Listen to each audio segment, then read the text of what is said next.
recordemos la forma en la que este gobierno recibió la administración, no únicamente con una grave crisis y déficit presupuestal entrampado dentro del propio diseño del presupuesto, sino una deuda de casi 8,000 millones de pesos que ahora tenemos que pagar el servicio y el costo financiero de la misma, que eso no lo recibió Granier. El diputado Andrade hacía comparaciones el día de hoy, ayer, pero hoy las repiten, en el sentido de que en los primeros 3 años había gastado lo mismo que Granier y que con la deflación había hecho los cálculos.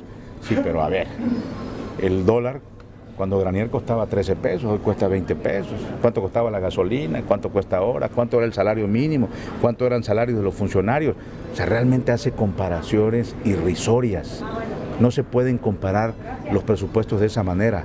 Nadie puede negar, ningún especialista, ninguna gente con sentido común, que el presupuesto ha sido afectado por el cambio de la fórmula del diseño de las participaciones federales, que antes teníamos una especie de ventaja por ser estado petrolero.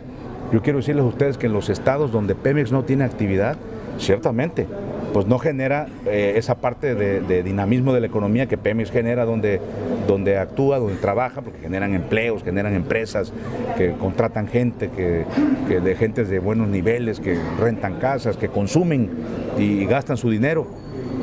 No nada más eso, Pemex también genera contaminación.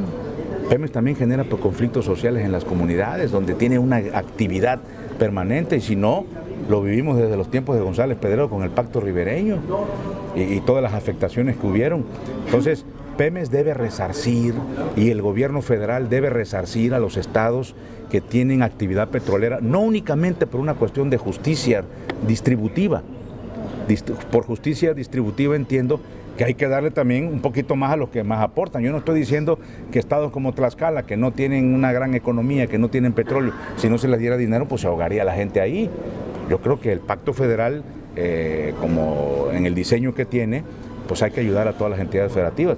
Pero los estados que tienen la actividad petrolera, y como se ha dejado de invertir en eso, afectando a los estados, es por eso que los pozos de mayor producción van en declive, y es por eso que llegará una gran crisis, aunado a la gran corrupción en Pemex y los sindicatos petroleros y la propia administración de Pemex. Pero lo que estamos viendo hoy en día es que se dejó de invertir en petróleos mexicanos. ¿Lo hicieron a propósito? Pues, no lo sé, pero finalmente reformaron la Constitución, nos vendieron la panacea de que con la reforma energética los grandes problemas del país se iban a resolver, porque iban a venir grandes inversiones que iban a generar los empleos que México estaba requiriendo, que iban a inventar la recaudación como consecuencia de la actividad fiscal de esas empresas. Y lo que estamos viendo es que es un fracaso rotundo.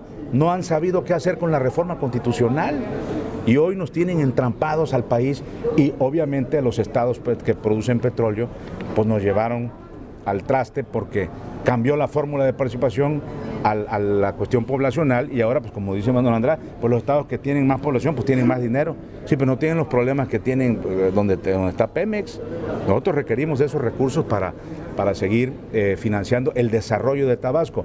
La gran burocracia de la administración pública, estatal y municipal se creó porque lo que sobraba era dinero en el pasado. Diputado, el día de... No supieron qué hacer con el dinero, precisamente porque lo invirtieron en cosas superfluas.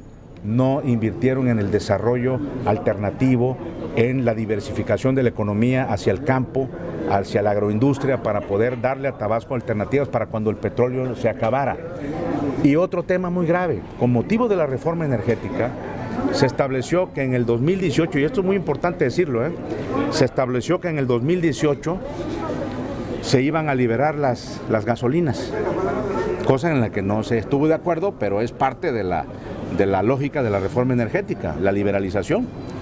Entonces, ahorita en el paquete presupuestal, y de eso no se ha hablado tanto, pero hay que insistir en ello, viene que se apruebe en la ley de ingresos, fíjate bien, que se liberen las gasolinas este año, el precio de la gasolina, que ya no sea controlado por el Estado, por Pemex, por Hacienda.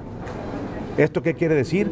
Que inmediatamente al poner a competir a Pemex, o las gasolinas de Pemex, que se le compran a Pemex, con Rexón, con, ¿cómo se llaman las otras grandes compañías? Shell, etcétera, que van a poder entrar y que va a haber una libre competencia, se tiene un estimado que a lo mejor en el largo plazo se pueden estabilizar los precios.